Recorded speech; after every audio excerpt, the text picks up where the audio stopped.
spiel, what's going on.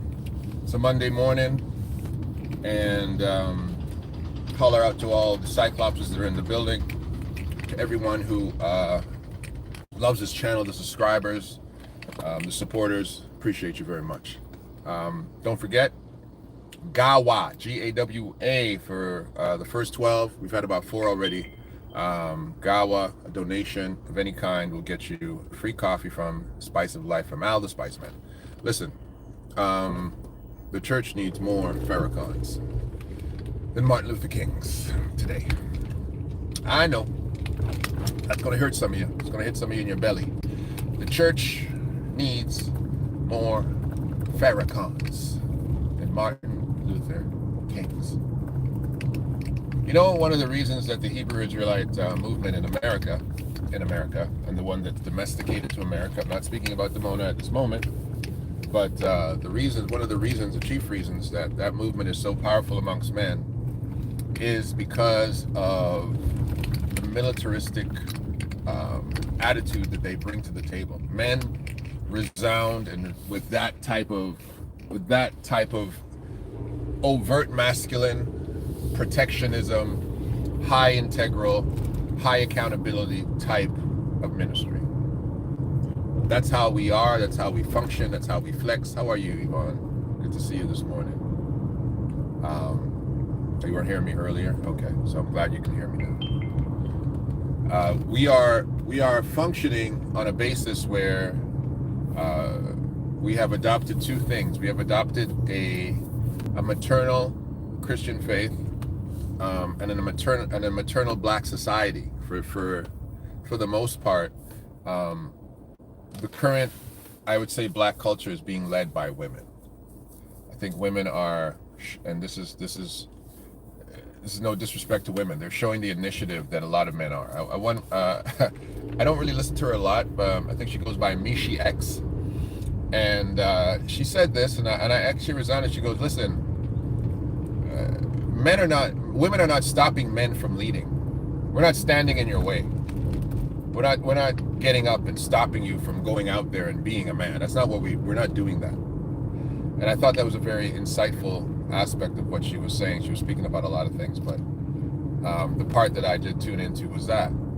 And when it comes down to a comparison between Farrakhan and King, I put it on my Facebook, and got some feedback from some brothers on both sides of it.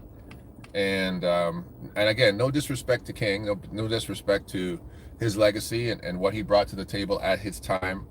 I always have some criticisms of King. I have some criticisms, but it's easy to criticize an individual, when you haven't had to go through the level of scrutiny and the level of the life and the timeliness. I mean, King didn't live much longer than Tupac. Like, if you really put it together, Tupac died at 25. I think King died at 33. Like these were young men. These were very young, powerful men doing big things at the time. I'm not comparing Tupac to King, but I'm just saying, in respect to his longevity, he did a lot in a very little bit of time. And Farrakhan,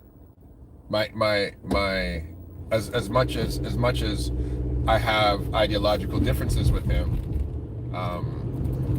the point of the matter is that you can't touch Farrakhan.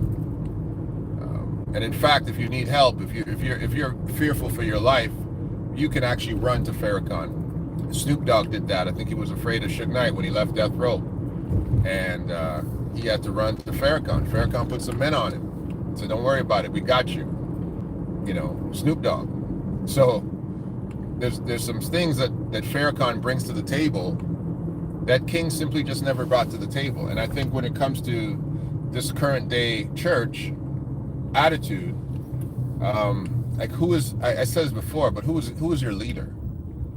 Who is your leader? I mean, the Catholics got the Pope, but what do you Pentecostals have? What do you have? You got T.D. Jakes?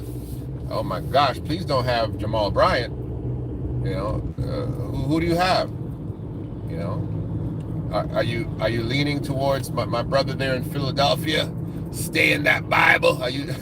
Who are you leaning towards? Who does the church have that can galvanize a nation of people. I mean, Farrakhan called for a 1,000,000-man march. Everybody showed up. Christians, Jews, Arabs, everybody showed up.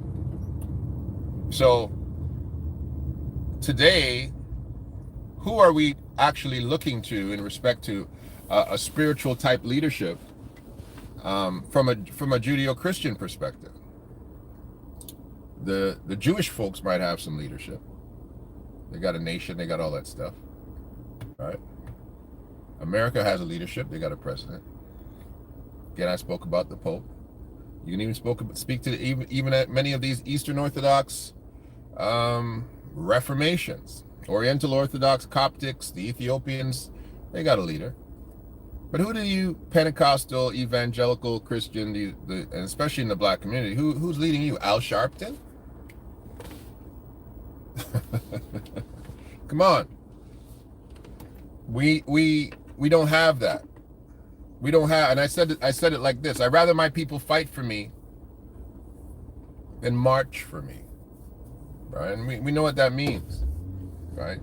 You fight for somebody when they're still alive. You march for somebody after they're dead. And we got a lot of marchers.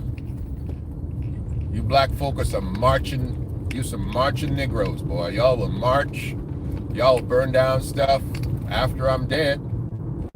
But where were you when we were alive? You know what I'm saying? We like to celebrate dead prophets in the black community. We love to do that. We love to celebrate black prophets. Dead black prophets. You know? We love to do that. We love to give people deification after they're dead. Nah, man, keep me alive and tell me I'm,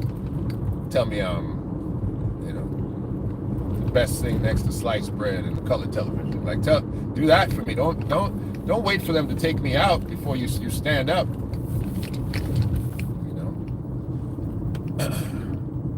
there's some things that I think that we simply are missing. We're truly missing it, and we're content to continue to miss it because the distraction has become much more attractive than the reward. The distraction has become much more attractive than the reward. And you continue, talking to myself and you, the black community, you continue to be led by court jesters. You continue to call, whether you're fighting over LeBron or MJ, whether you're fighting over Kobe or Ja Rule or Jay-Z or Biggie, these people are your leaders, and they're court jesters. Even when we pick certain spiritual individuals who have amassed a certain amount of wealth, when we check the record, their conversation is not consistent. And like I said, as much as I listen to T.D. Jakes, and I think he's a fantastic orator, he said some very inconsistent things where I don't know where he stands on some topics anymore. And we can't trust Jamal. Jamal Bryant's a false prophet. I've said it a lot. They can't call him a false prophet because he has no prophet. He's a false teacher. Right? We can't trust the consistency of even some of the rhetoric of the people we like to listen to, because they're so out there sometimes. It doesn't make sense. Like, I like Dr. Umar, but I mean, you're running around calling white women snow bunnies and all these kind of stuff. Like that's not getting me nowhere, Doc. Love you, Dr. Umar, but like, come on, man. Like, what are we really galvanized behind? And this is why I don't like it when we try to criticize men who are trying to actually go out there and do something. You know, I don't like it. I didn't like it when he came for our dear brother who's running for president. Yeah, he picked the wrong party. You know who I'm talking about. The good doctor. Maybe the smartest man in America. You know who I'm talking about. And then what are we left with? We're left with. Oh my gosh, I didn't want to say her name, but you know, I don't even want to say it. I'm not going to give her no light. Candace Owens, man. I didn't want to say this girl's name, but geez, sometimes Candace Owens looks like the best hope for the black community. God forbid. God forbid. You know. And Yvonne says, "Where are the men?" You tell me where they are, unfortunately. Because, we got people running around. We got people like Polite and all these kind of guys running around acting like they're the de facto, leader of Wakanda. Like, where are the men? That's a great question. Where are they? I try to get brothers to even come on this show and have a conversation. Like, no, bro. I don't want to be out there like that. Tell me right away. I'll talk to somebody and be like, man, that's dope. Let's have a conversation about that online. No. I don't want to be out there like that. That's you. I don't want to be out there like that. That's where we are, right? Guys are hiding from their own shadow. Hiding from their own shadow. That's where the black men are. We're terrified. Honestly. The ones that actually can make a difference, they're like, nah, I built myself a great reputation. I'm not going to put myself out there. You're going to affect my money. That's where we are most of the time. And it's a shame. It really is a shame. It really, really, really is a shame that we operate like that. If it ain't for Jesus, ain't nobody. And it ain't too much.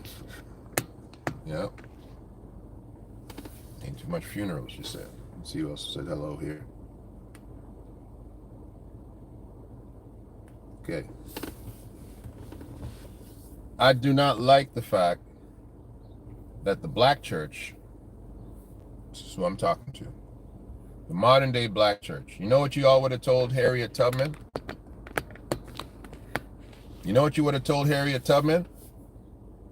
You need to stop running away and pray. And stop stealing master slaves. You need to stop doing that. Doesn't the word of God say that the laws of the land, that we should obey them? Y'all use that scripture all the time. Paul wrote that, we should obey the laws of the land.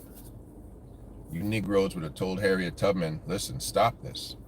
And some of y'all would have snitched, because you would have said it's not the godly thing to do. She's out here stealing master slaves.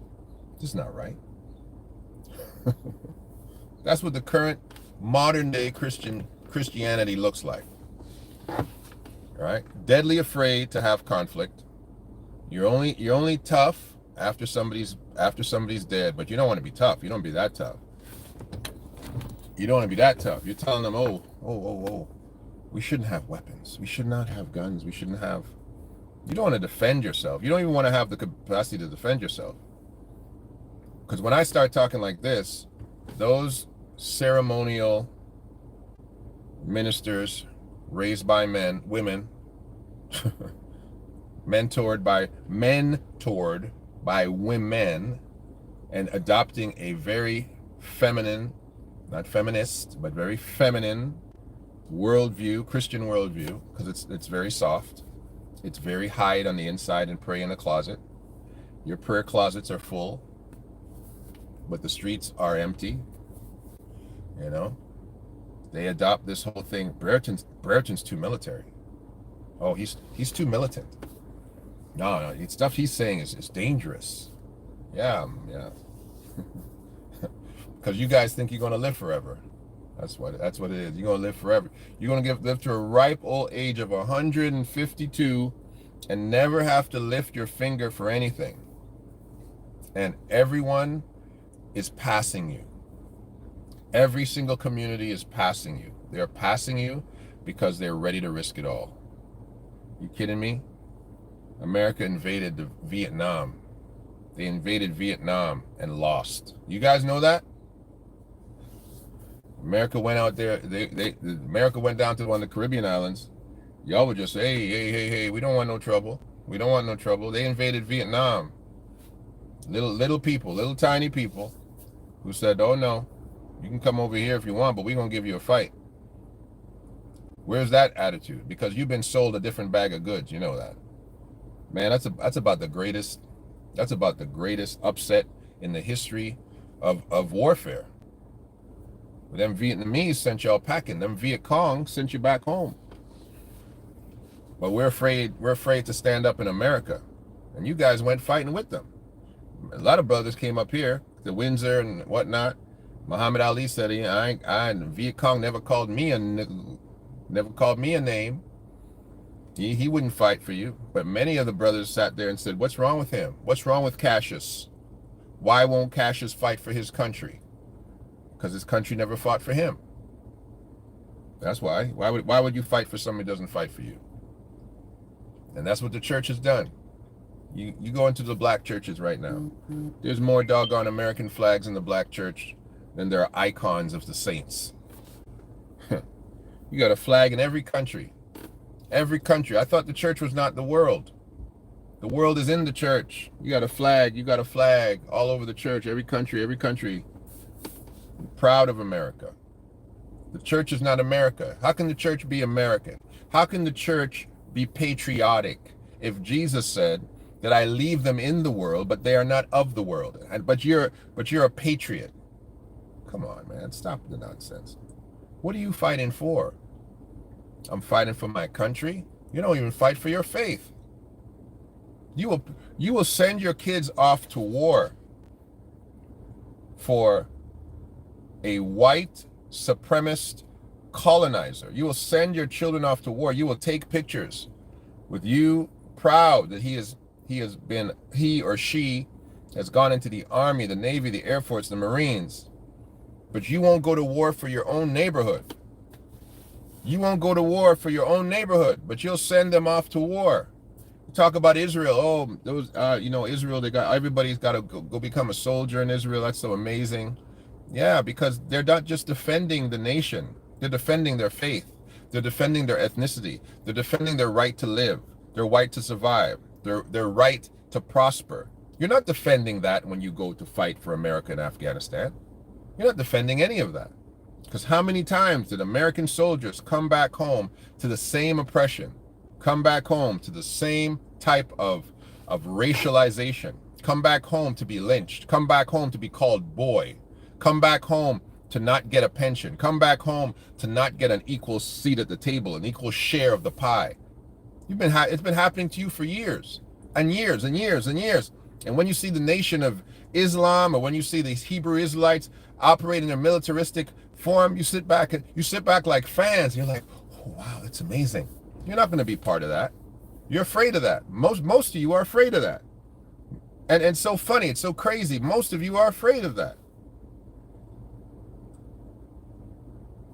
And again, I'm a Christian. I don't have to adopt somebody's ideology to appreciate what they bring to the table in practice. You understand what I'm saying? The church needs more Farrakhans. That's what the church needs today, more Farrakhans. And if you don't understand that, it's because you have adopted either a pacifistic ideology in respect to your Christianity, because you think Jesus was a pacifist. Jesus and King had nothing in common in respect to how they would approach resistance.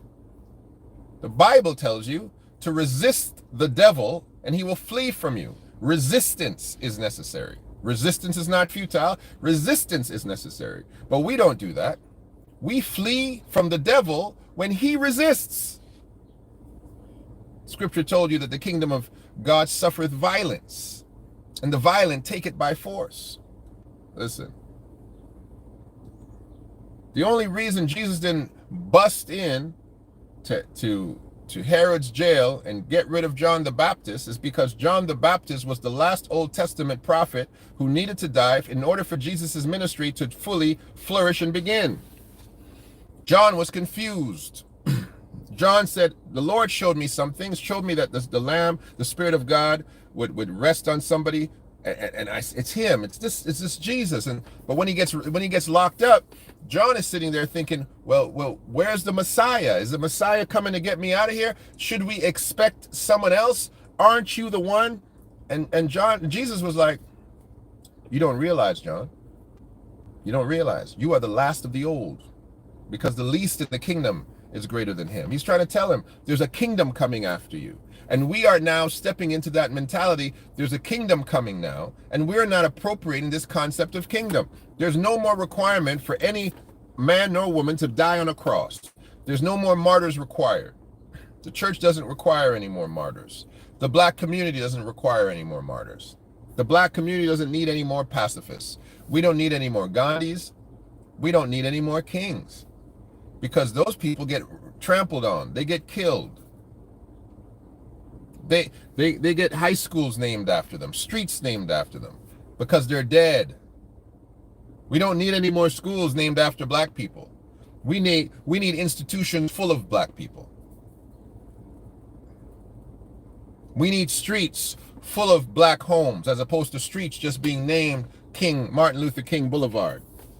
That's wonderful. It's You're going to give me a Martin Luther King Boulevard in the hood? Give me a Martin Luther King Boulevard in an affluent white neighborhood, in an affluent upper class neighborhood, and then fill it up with black people, door to door to door. Give me Black Wall Street. You can keep Harlem if you want it. You guys want Harlem? You can have Harlem. You want to gentrify Brooklyn? You can have it. Give me a state. Give me a city where black people are prospering, where black people have legislative power, where black people run the government, where black people run the police force.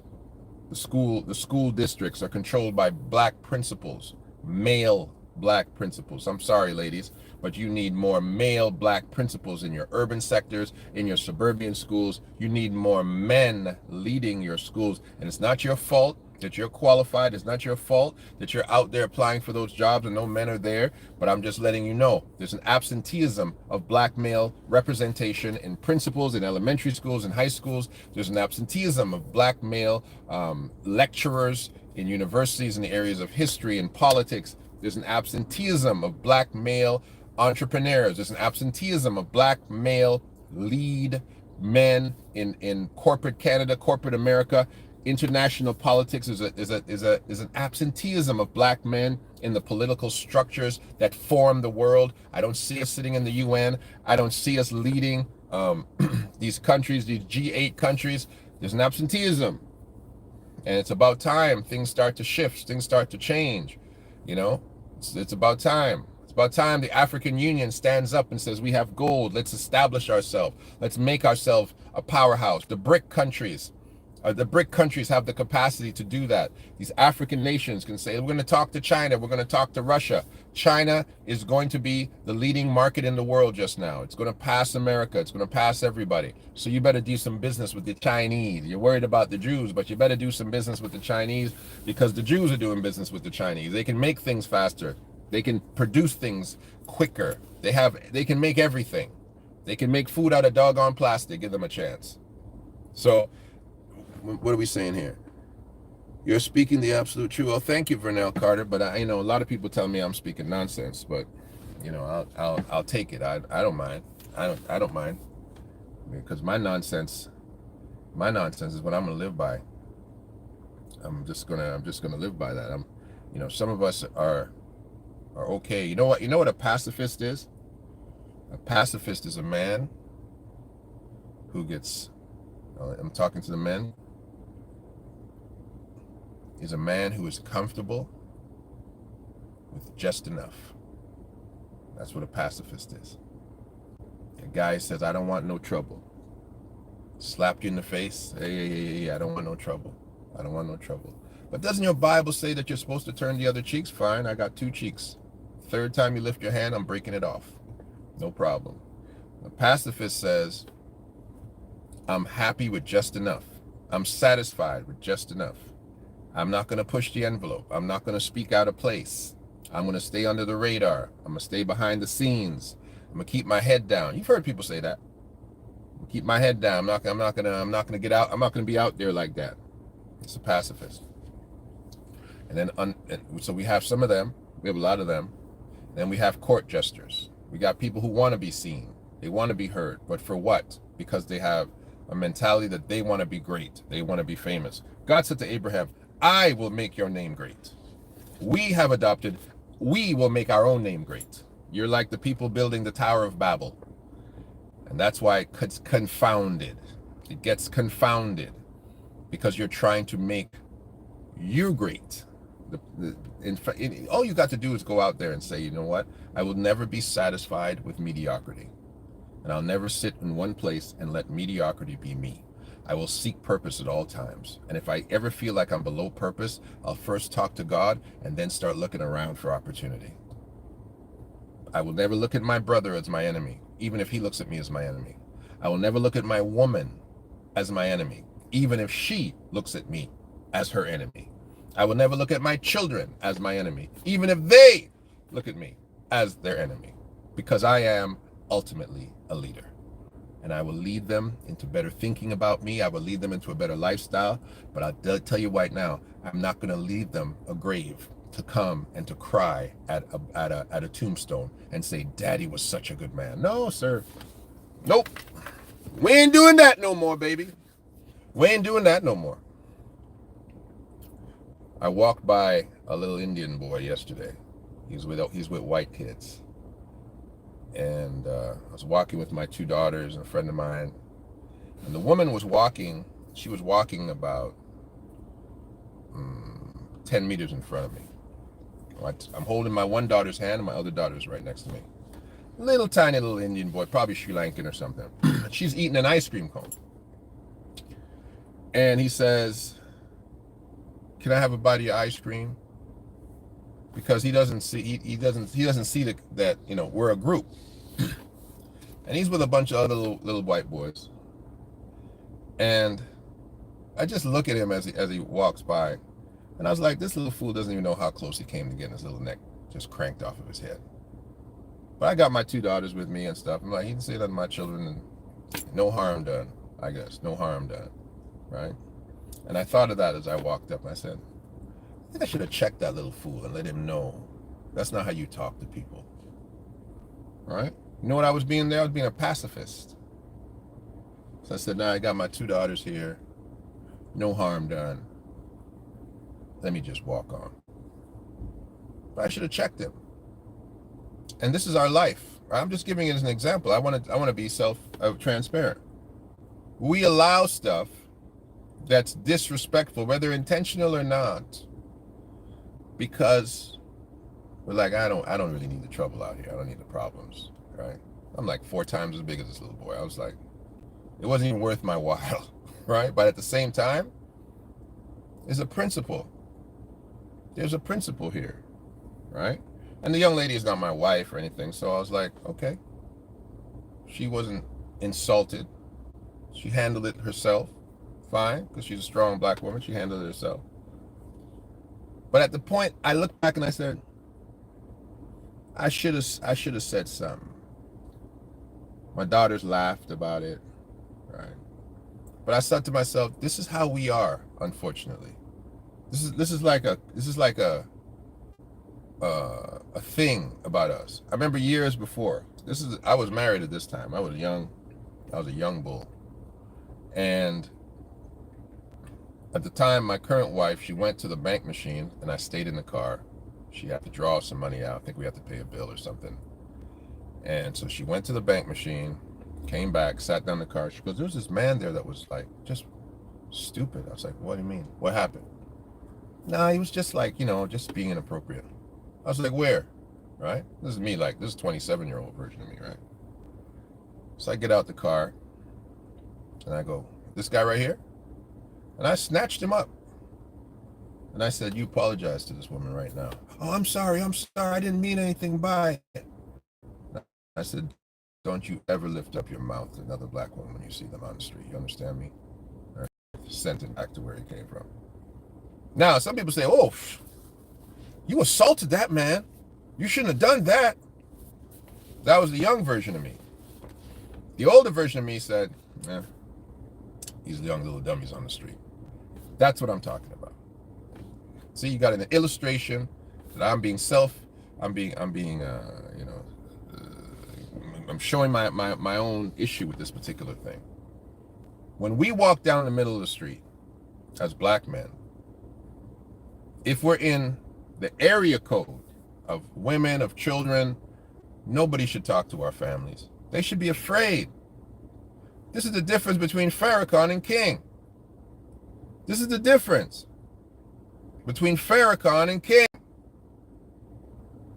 That they're not saying nothing like that to Farrakhan. They're not saying to Farrakhan's child or daughter or woman, or even a woman of the nation who's in the vicinity of a man in the nation. They're not saying, can I have a bite of your ice cream? They're not saying that. And if they did, you've got to pay the price. And this is all I'm saying.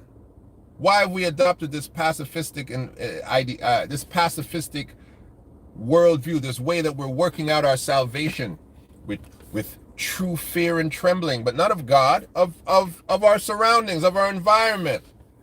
Come on, man. The only thing you should fear is God. That's it.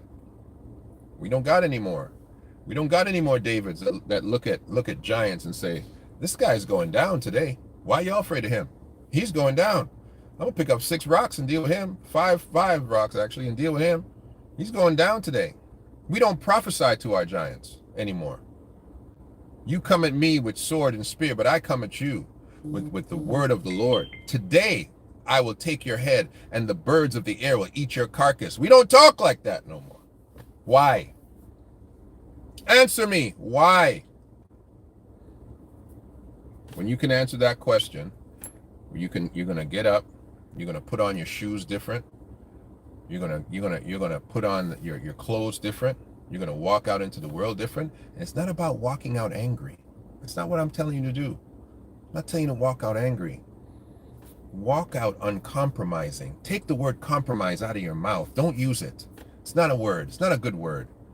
When 2 armies come together and one wants to conquer and the other wants to conquer, and they can't win, they compromise.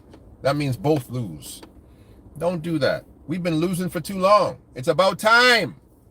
It's about time. Compromise is letting them put the noose around your neck. That's why I don't wear ties anymore. I don't wear ties because I'm not going to be a dressed up, compromised, tie wearing, colonized suit wearing Negro anymore. I don't want to do it anymore. This is why God, even when he came to Israel, he said, I'm going to change the way you look. I'm going to affect your style so that when people look at you, they'll say, that's a peculiar person. He's different. I'm going to make your hairstyle different, your clothing different. Everything's going to be different about you. There has to be something that sets you apart from the world. Everything. That's what anointed is. The separated, the set apart ones. That's what it means. You running around talking about I'm anointed. I'm anointed. You look like everybody else. You sound like everybody else. You're doing what everybody else is doing. You're not functioning in a way where you are a razor blade, where people touch you and you're sharp. You're not functioning in a way where you're a soothing balm, where people are hurt can touch you and get healed. You know, and you're just blending in, baby. You're just like everybody else. And this is my issue, unfortunately, for the church. I said to Ashriel the other day, he said, we need to get this word out. I said, Del, we need to get this word out. We need to go out, talk to the churches. We need to talk. I said, bro, don't start with the churches. The churches of today react to the world. The world doesn't react to them. The world doesn't react to you. You react to the world. You wait for something to happen in like we do here. We wait for something to happen and then we preach about it. Oh man, did you see what happened the other day? And then you preach about it. The world isn't reacting to you. The world is not reacting to you. When Farrakhan talks, the world says, oh my gosh, did you hear what Farrakhan said? Did you hear? Oh my goodness, did you hear what Farrakhan wants to do? That's how the world reacts to Farrakhan. You react to the world. Period. You react to the world. And when King got to the point that he became dangerous enough that the world said, ooh, and this one brother, LC Cross, I'll give you your credit. He said this on my Facebook. He said, hey, don't get it twisted. He said King was converting their children, was converting their wives, was converting to people who would say, hey, this guy's influence is getting a little bit strong now. This guy's influence is getting a little bit strong, you know? Until you start causing the world to change its mind, you're not dangerous. Until the world starts saying, oh, who are these people? Well, they're taking away from us. Let's look into this. Last but not least, it is very interesting that the Jews ran the music business the way they ran the music business. I listened to something about it was a documentary talking about death row and talking about all the things that happened with death row, and Snoop Dogg said this. He went to these Jewish music people, He did his little thing, and they said that, you know what? It's good. We're not really looking for that. We're looking for something more like DJ Quick. And I felt that was hilarious when he said that. He was like ready to give up. He threw all his raps in the garbage. Warren G had to go get the raps out of the garbage because he said they wanted me to be like DJ Quick. The Jews decided what they wanted to hear, what they wanted to put out there, what they thought was going to hit. Right? Isn't it interesting that they controlled what hits at that time? They controlled what was the hits. Not even us. The talent wasn't controlling the hits. The Jews decided, we like that sound. We're going to put that sound out because he made a little money. We're going to keep duplicating that. And that is an interesting thing. Black people have been marketed, have been catalyzed, like catalyzed, to the point where they will pick and choose which cow and I like this cow. We can put this cow out there. Yeah, we're going to use that as our signature cow. And it's very interesting that how the music even industry has changed, has transformed into something a little bit more than we are running, that we are initiating. Just the music industry, but it wasn't like that before. It wasn't like that before. The Jews controlled that, just like they control what movies are made. You don't control anything. You don't affect anything. In fact, unless a Jewish person makes a movie to let you know your history, many of you don't even know your doggone history. Ain't that a shame? So, we need more Farrakhans and more Kings. God bless Dr. King. Thank you, Dr. King, for what you did for us and what you've done for all of us. But the King generation is past. And you're dead. I want some people afraid to kill me. I want some people afraid to pull the trigger on me. I said to my friend the other day, I said, you know what a made man is? A made man is a man that people have to check with people before they're allowed to kill you. I want to be one of them. I want to be one of them. God had some folk like that, named Joshua. He said, no man shall be able to stand against you. When God says no man shall be able to stand against you, you don't have to worry about who you're going to upset. If somebody says, can I have some of that ice cream? You can slap that man right in his face, say, no man's going to be able to stand against you. Don't let anybody offer it. Don't let anybody take your ice cream, man. Don't let anybody offer to suck your girl's ice cream cone, man. We live in a world where we're letting people talk to us any kind of way, operate around us any kind of way, treat us any kind of way, and then we treat each other any kind of way, any kind of way. We don't got no sense. We tore up about breakups to the part where we let people pretend like they kidnapped us. You know that girl, you know Carly Russell, a poor child. That child so messed up. That man was sleeping with somebody else that she had to fake her own abduction. We crazy out here. We crazy out here. Come on, scroll through your Instagram. If it takes 5 seconds not to see a young, beautiful black girl with her behind in the screen, man, I'm in church. I dare not open my Instagram app in church. I dare not. I dare not. It's what you're following. Nah, it's everywhere. I dare not. I have sites called spiritual this and spiritual that, cussing, carrying on. They'll put anything on that thing, baby. Listen, our sisters, they running this thing now. They running the culture. They telling us what it is. City girls, right? They telling you what it is. Brothers, you ain't doing nothing out here right now.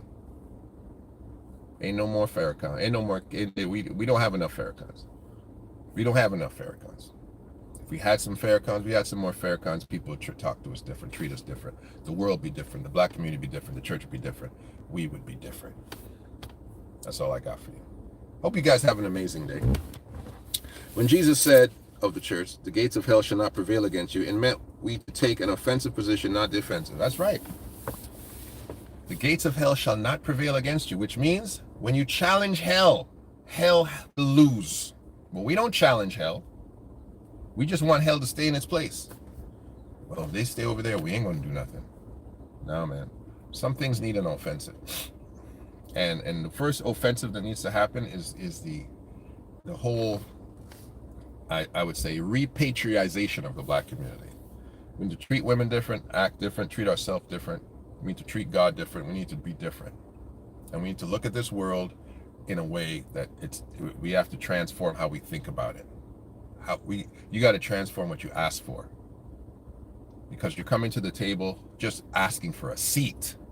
Don't ask for a seat, ask for the table. That's all. Bless you. Have a great day. We'll talk again. This is the real spiel. Yes, it is.